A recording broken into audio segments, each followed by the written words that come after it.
Right then, we've got a moth trap to go through, looking pretty busy. I'm hoping that it is quite warm today, so I'm hoping that when I do open the sheet, they're not just all going to fly out, but there are quite a few moths in there. One that was about to fly out is this chappie. He's quite flighty in here. Not particularly rare, not a new species for me, but I thought it was nice and I didn't want him to fly away and not be able to show him.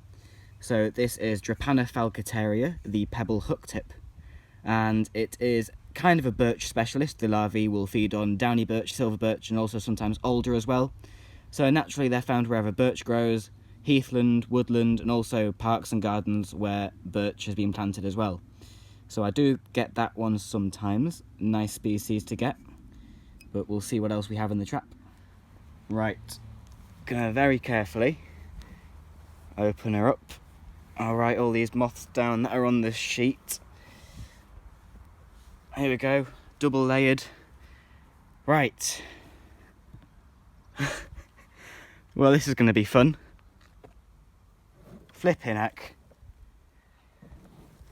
Wow, look at all them. Flipping heck. Right, there's a lot of moths.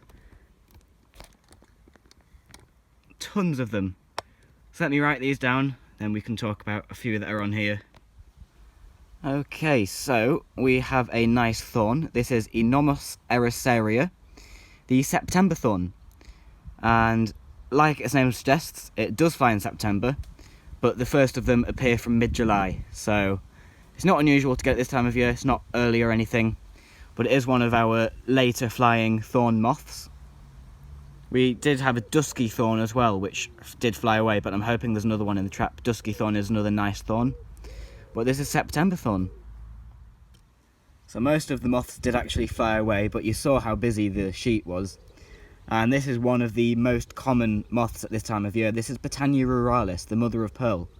It is a micro, but it is extremely common. The larvae feed on nettles, and obviously nettles are found anywhere, so these moths are found everywhere too. And the count of these is already up to 100, over 100 in fact. They're a nice looking moth, but just very, very, very common. So because the moth trap is looking particularly busy, I'm just going to get out the egg boxes, write down what I can before they fly away, and then if there's any moths left on the egg box, if any don't fly away, then I'll film them and talk about them, but I just want to get them written down to see what I have. Right then, so again, because it's so warm, most have flown away, but there's a couple of interesting species on here. So first we have EponomytoIvani, the dusky thorn. And this is a species which has actually fared really well in Yorkshire over the past few years. Used to be fairly irregular, fairly scarce, but I get it quite regularly now. Flies at the same time of year as Septemberthorn, mid-July to early October, and is often attracted to light. The food plant of this species is ash, but also occasionally privets as well. But that's a nice species. And the next one is a new one for me. It's not a macro, it's a micro, but it's a nice one. This is Everest Palidata, and it's a moth which is fairly local and scarce in northern England. Don't know how it is in Yorkshire. Food plant of this species, many brassicas, but usually wintercress, and I think the larvae of this species are gregarious as well. But it's a really nicely marked micro, so chuffed to get that. So again, lost a fair few, but standout moth on here is the lovely ruby tiger, Fragmatobia Fullinosa. Lovely moth, and you can see there the hind wings as well, bright pink with a broad black border. And there's quite a few of these in the trap. They are double brooded in most of England, flying late in the spring, May to June, and then again July, August and early September. Lovely moth. Right then, standout moth on this egg tray is an absolutely stunning example of buff archers, Habraasign Paratides. And this is a moth which is found throughout most of England, north to southern Scotland, although it is still scarce in Scotland. But it is found throughout England, north to Northumberland and Cumbria. And the larvae feed on bramble and dewberry and also raspberry as well. So they are found in multiple habitats, gardens, parks, woodland, wherever they grow. But they're never very numerous, unless maybe in the south. I've only had a handful. But this is an absolutely stunning individual. They're a really, really nicely marked moth. One of my favourites for sure. And I know I say that about a lot of moths. It's hard to pick favourites, but buff archers, easily on the top 50, definitely. Right, nothing really special on here, but these are absolutely everywhere. These are EponomytoIvani mela, the bird cherry ermine, and they're similar to the spindle ermine, which is Eponomytocagnagella, but they're much more spotty than Cagnagella.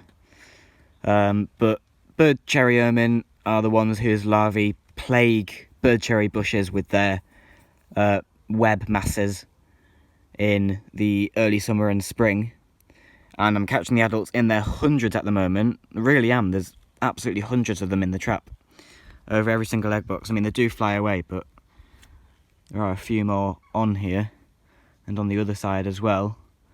And Agrophila stramonella as well. That one's just flown away there, but that's another Agrophila stramonella down in here. They're often disturbed during the day when you're walking through grasses. These and the Chrysoteuchal mela are the moths that will fly out. And there's another Agstram down in there.